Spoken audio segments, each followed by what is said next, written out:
It is being described by Lord Kapila.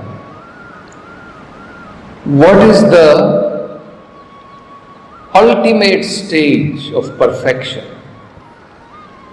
We discussed a little bit about this in the last session. So again that word appears. Charamaha, the last, final, ultimate stage. Adhyagamat Swarupam, a person, he attains his original Swarupam, he has realized. Siddhaha, he is a self-realized soul. So, then one may wonder, okay, if somebody is self-realized soul, how do we identify him? Many times in our mind this question comes. How do we know spiritual master is self-realized? So here it is given. Symptoms are given here. What are the symptoms of a person who has realized his Swarupam? Adhyagamat Swarupam Siddho. So what is this? The symptoms are Na Vipashyati Deham. He does not see or identify himself with the different bodily activities like sthitam, body is sitting, utthitam, body is walking, Deivadupeta atadeva vashat apetam. And it is just like a person who is drunk. A drunkard man does not realize what kind of dress he is wearing or whether he is wearing dress or not. Sometime you would have seen man who is drunk, he cannot realize whether he is wearing cloth or not. Similarly, a self-realized soul, person who has realized the ultimate perfection of his life, no more identifies with his different activities of the body. So, very nicely Prabhupada translates this. Because he has achieved his real identity, Adhyagamat Swarupam, the perfectly realized soul has no conception how the material body is moving or acting. So whether it is sthitam, utthitam, how the body is moving, how the body is acting, he has no conception of that at all. How it is? Just as an intoxicated person cannot understand whether or not he has clothing on his body.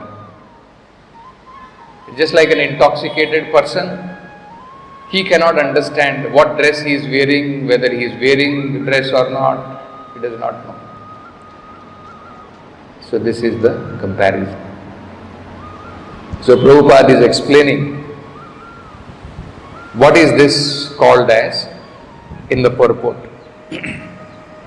This stage of life is explained by Rupa Goswami in Bhakti Rasamrita Sindhu. Person whose mind is completely dovetailed with the desire of Supreme Personality of Godhead and who engages 100% in the service of the Lord, forgets his material bodily demands. If lot of material bodily demands are giving you problem, we should understand still we are far, far away from being realized.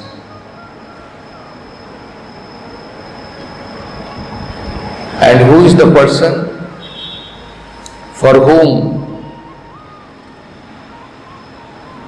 who can forget his material bodily demands? For us it is so difficult, isn't it? If we have not taken, today if I have slept 5 hours, next day without fail, Mangalarti we will not be attending. So much bodily demands. Prabhu, yesterday I slept late. So one day very difficult to sacrifice for us. Why? Bodily demands are demanding. You slept only 4 hours, 5 hours, now you should take more rest. After Guru Puja, go and take rest. Bhagavatam class, not required, let me go and take rest. Isn't it? So much of bodily demand. So here you can see, for whom would we not like to come to this stage where bodily demands are completely reduced and our full time, full energy, full mind, we can just enjoy Krishna consciousness. What a great stage it must be. Where we are not wasting time for sleeping, eating, all the different kinds of bodily demand. You see. So if we can see this, that the more the bodily demands are harassing us, then we are very far away from being self-realized. And when we find no more these bodily demands we are aware about, eating, sleeping, all these things, then he is called Jivan Mukta Sa Uchyate. Otherwise, we will be thinking, Srila Prabhupada is also eating, he is also sleeping, he is also like one of us. No!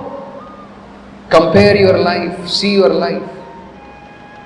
If we see our life, we are so much harassed by bodily demands. One day you go out of station, next day you will be missing whole program. Prabhupada, he was in his old age of 75 to 80, he was traveling like anything. And not that next day he will not be there for the program. Never happened. You see, we go in luxury cars and nice everything. Imagine hours together, flying from one country to another. Time zone is completely different. We take at least 2-3 days to set to that time. You go from here to America, you start in day, and when you reach there, it is still day. So you have to adjust to that time. It is so difficult. But Srila Prabhupada was never like this. We never heard even one single incident where Prabhupada said, I am having jet lag. It will take 2-3 days for me to adjust to this new place. Never said. There is a very beautiful anecdote of Srila Prabhupada where one devotee remembers this. Shruta Kirtidas. So he remembered that when they were flying from Australia to Fiji, it was 1 o'clock in the morning when they reached Fiji. And it was Ekadashi. So there was no temple, and they all stayed in one house of one Indian family. They prepared some prasadam and then they went to take little rest. So you can imagine, Shruta Kirti is relating, very interesting. All of you should hear attentively. What was Prabhupada? He was not an ordinary personality. He is what it is described here, Jivan Mukta Sa Uchyate. Even while living in this body, he was completely liberated.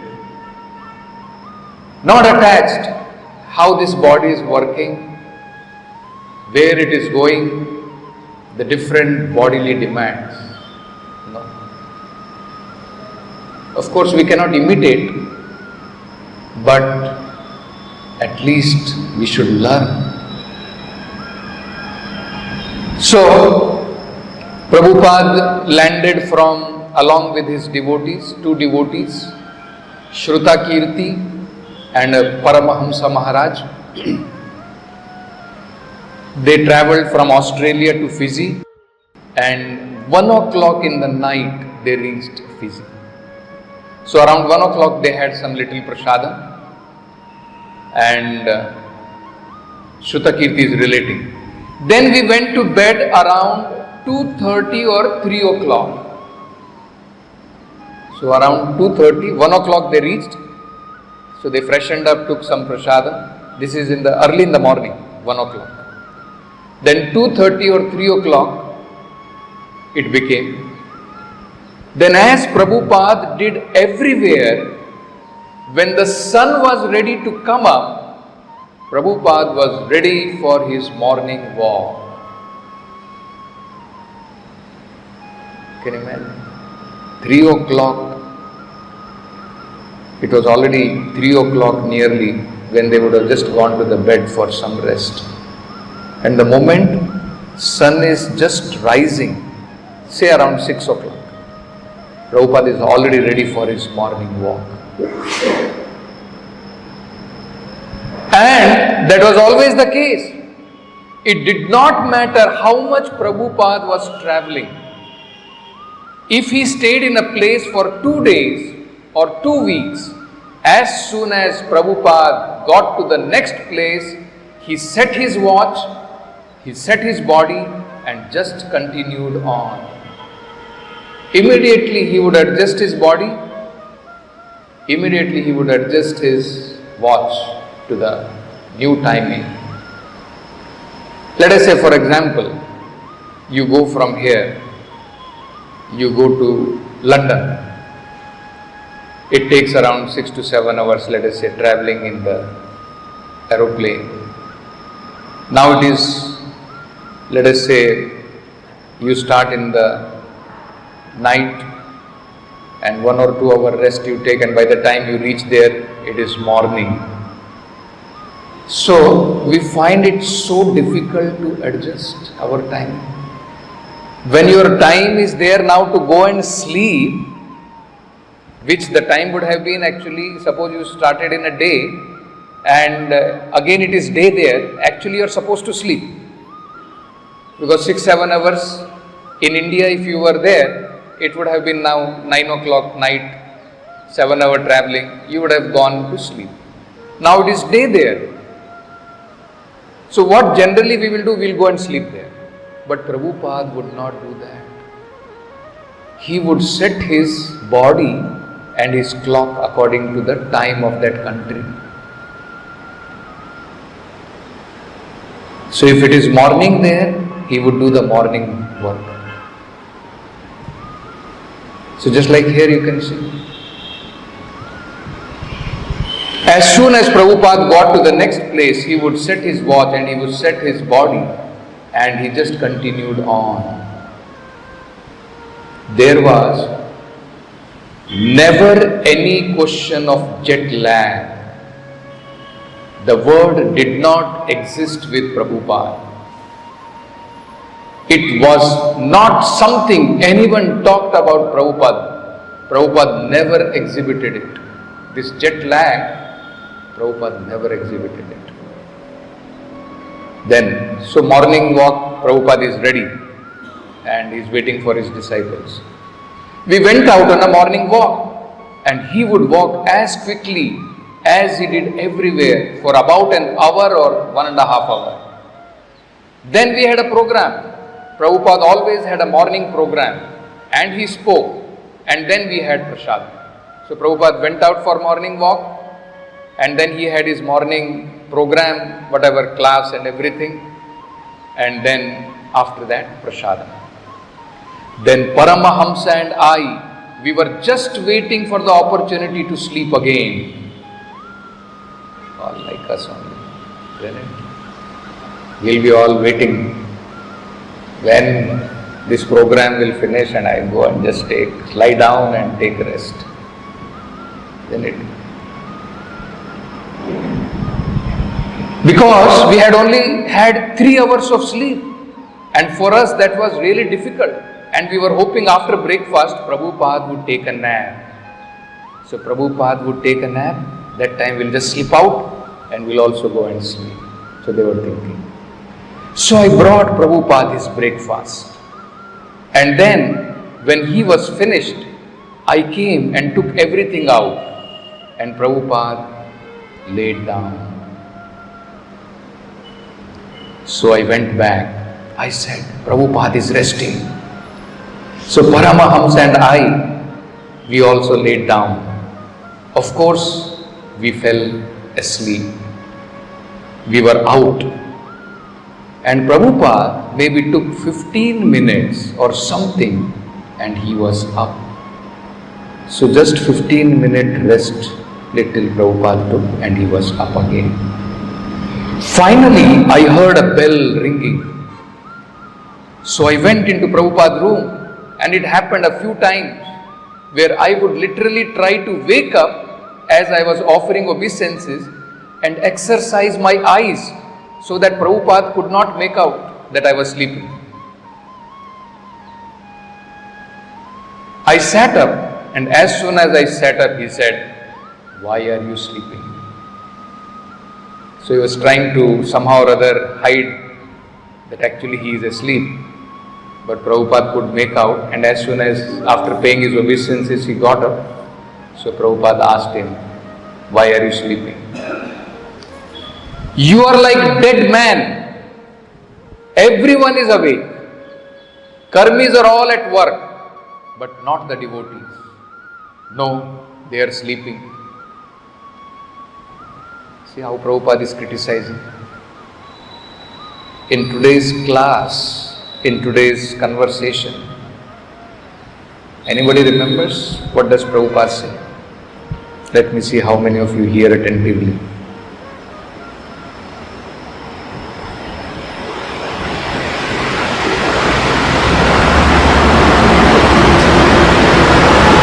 Anyone? Any bit of that conversation anyone remembers?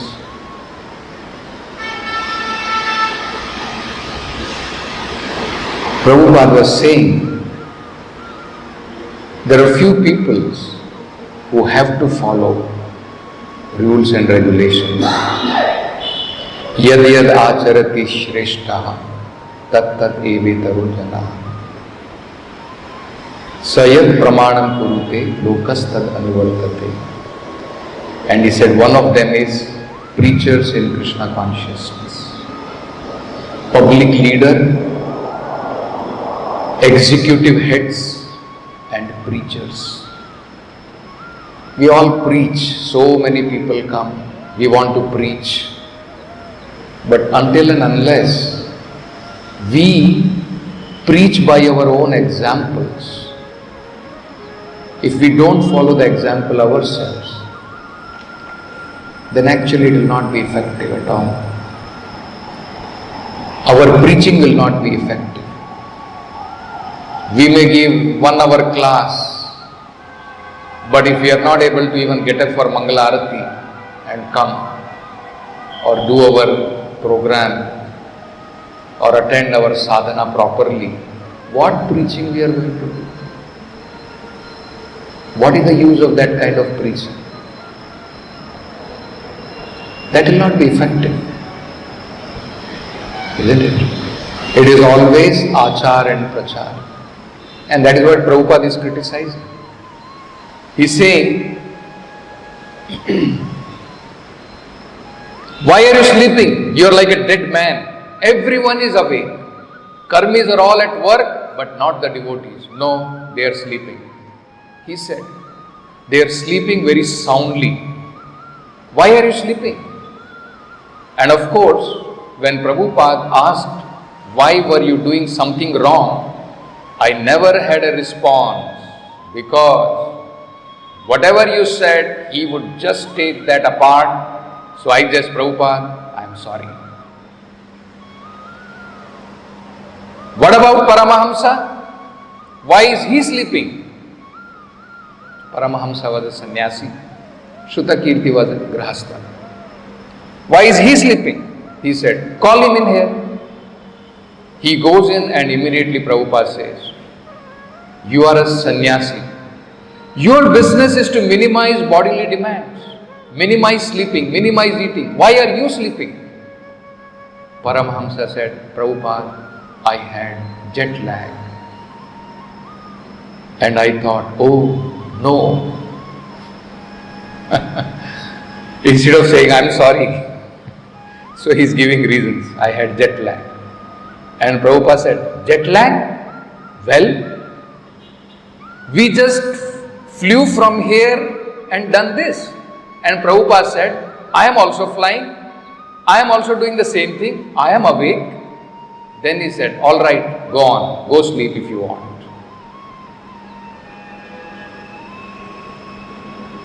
So we would go back to the room and of course we would not sleep. Sometimes 5 minutes would go by or sometimes half an hour, and he would ring the bell again and you would go in, and then he would tell you to start reading, and he would tell you some stories or something, and you would know that he was not angry with you. He was always trying to save us from our bad habits and trying to show us that becoming Krishna consciousness is a serious business. And one has to follow the process. Otherwise, gradually one can fall away. But that was one of the things he would do after chastising. He would always have a way of being extra special nice or a little later on, and then we would know that he loved us so much. So actually we can see this in the life of Prabhupada. What Lord Kapila is saying here is very much true. Never cared about the demands of the body. And we are so much we think about our body. Actually, very important principle for us, because neither we can imitate Srila Prabhupada, nor we should be like karmis. Two extremes should not be there. For us, it is very important to be regulated. Very, very important to be regulated. Krishna says that in Bhagavad Gita, if you cannot regulate your life, you cannot become a yogi. Any yogi, whether it is dhyana yogi, karma yogi, jnana yogi, bhakti yogi, no yogi, if you are not regulated in your life. This is the best course devotee should take. He should analyze. What am I doing? I gave up all my attachments in my family life. I came here to practice Krishna consciousness just to sleep. Whenever I find time, I go and lie down. Not bothered about programs are going on. Srila Prabhupada has given such important programs. Because if we don't follow prescribed rules and regulation, where we will come to the point? Iha yasya harer dasya karmana manasagira. How will you dedicate? Your words, your body, your mind, everything, cent percent.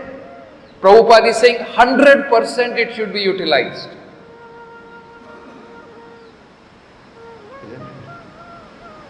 And that is why Prabhupada is chastising. Karmis are awake and you are sleeping. So, this is what we should think. Just because I am having temple services and I get time, go and sleep. What is this? We should think about it. Body, what is required? What is required? More than that, you should not give one iota to the body. Are we servant of this body? Are we servant of this senses? We are supposed to become Goswamis. Not servant of the senses, Godasas. My mind says, I am feeling lazy, go and just sleep and take rest. Just go and lie down and sleep. Isn't it? So we should analyze, we should think. Krishna consciousness is actually such an important thing. Yesterday one devotee was speaking to me and he was telling me. So I was asking him, there are commanders, temple commanders are there are assistant temple commanders are there, monitors are there. So he is telling, Prabhu, what to do? They themselves will be sleeping. So, devotees who are at responsible position, who are leaders, first they must correct themselves. Otherwise it will be very difficult. You may be commander or you may be supreme commander, nothing is going to work with your different designation which you have got. Isn't it? So, then gradually what will happen? If we neglect our sadhana, then automatically no taste in Krishna consciousness. And then mind thinks about, I was better outside. At least I used to run and come to the temple. I'm missing some program. I used to think like that and I used to come very eagerly. Now here I am simply sleeping. So better, I think, it may be better for me to go outside and work. Then I will think about. So this will happen. No taste in. How taste will come? We are not ready to take medicine. Actually our medicine is not even bitter. What Lord Kapila is describing is very bitter medicine. Going to the forest, meditating on the tip of the nose, concentrating your mind, then in your mind you have to make a form of the Lord. And for us Chaitanya Mahaprabhu has given such a sublime and easy process, not such a great austerity. And still if we are not ready, even this much austerity if we are not ready, what we are going to gain? What we are going to gain? This is what one should understand. So, actually all of us, not only designated people, all of us are preachers. All of us have to set examples for people. We should analyze why I feel so sleepy. Why I feel so sleepy. We should think about this. So either there are two things. Either we are very, not regulated in your habits. Unregulated habits will spoil your whole spiritual life.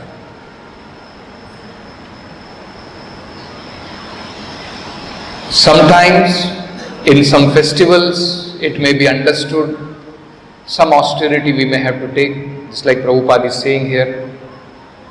They may have to travel and still austerity they have to take. Okay, understandable. But otherwise, if we are not regulated, if we don't go to bed in proper time, then this cycle will continue. So this is my advice to all preachers, all brahmacharis. If you can take 6 hours sleeps in the night, that is the best. Don't at all go to rest in the afternoon. If you are not controlled, you will sleep for 1 hour, 2 hours in the afternoon, and then that cycle will continue. You will not be able to sleep in the night. You will not be able to sleep in the night properly. And then when you come for Mangalarati or when you come for program, you will be only drowsy. Only sleep. Because we are not Paramahamsa. Isn't it? So take rest in time. If at all you feel to freshen up, you may require not more than half an hour or 45-minute nap. Not more than that. You can ask any doctor, he will tell you, very unhealthy to sleep in the afternoon. Very unhealthy. More than half an hour, 45 minutes if somebody is sleeping in the afternoon, you are spoiling your material life, you are spoiling your spiritual life. And that will continue.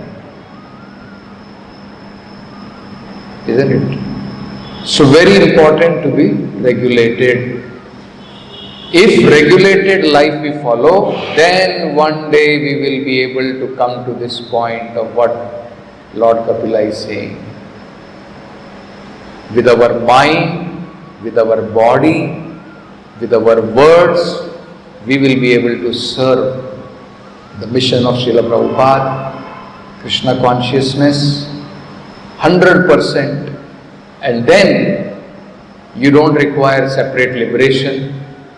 Jivan mukta sa uchyate. While living in this body, you will be liberated.